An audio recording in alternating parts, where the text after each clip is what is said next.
राधे राधे जी मैया राधे। आपके चरणों में कोटि कोटि प्रणाम। खुश रहिए। मैं बचपन में ही विधवा हो गई थी, फिर भी मैं दो रास्ते से बहुत शांति से जीती।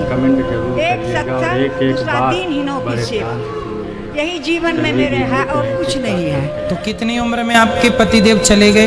पतिदेव मेरा मुंह भी नहीं देखे, शादी हुई बहुत छोटे में। अच्छा, हाँ, पति का मुंह भी नहीं देखे। आपने अपने पति का मुंह भी नहीं देखा? नहीं देखे। 5 साल की थी तो कैसे देख। उसके बाद डेथ कर गए, हम मायके ही रह गई। अच्छा, पढ़ लिख करके अपना भाई सब पढ़ा दिए, हम पढ़ करके। तो आपकी कितनी उम्र में शादी हो गई थी?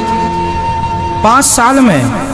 और विधवा कितने साल में हो गई? 8 साल में। ससुराल नहीं गए, देखे भी नहीं।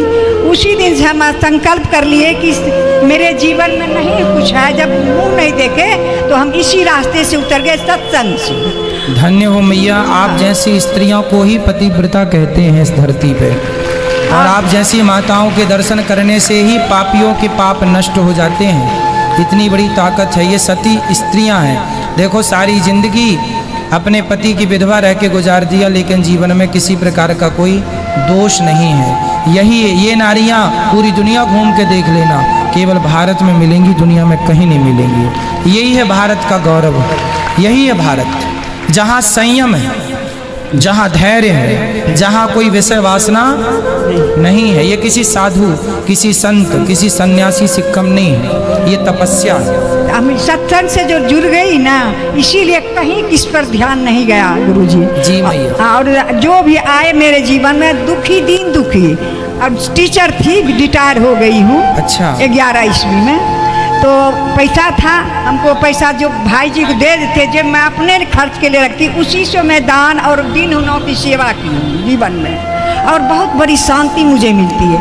भागवत कथा से मेरे जीवन में बहुत कुछ मिला था, और इतना मिला था हमको सुख भागवत कथा से, जिसके चलते अथी में अथी लॉकडाउन जो लगा, आपका अचानक खोले, आपका दर्शन हो गया। मैं उसी दिन से इतना लग्न में हूँ कि आपसे के द्वारा मुझे बहुत बड़ी जो अधूरी थी मेरी शिक्षा सत्संग से, वो पूरी हो। और पूजा पाठ में इतना मुझे लगन है कि उसका हम वर्णन भक्त करेंगे, हम क्या करेंगे। अब जहाँ सत्संग होता था वहाँ चली जाती थी, बहुत दूर दूर रात में होती थी, सुन करके चली आती थी, सुबह स्कूल जाती थी। अब तो मैं घर में रहती हूँ, वहाँ की उम्र तो गिर गया, 75 साल की हूँ।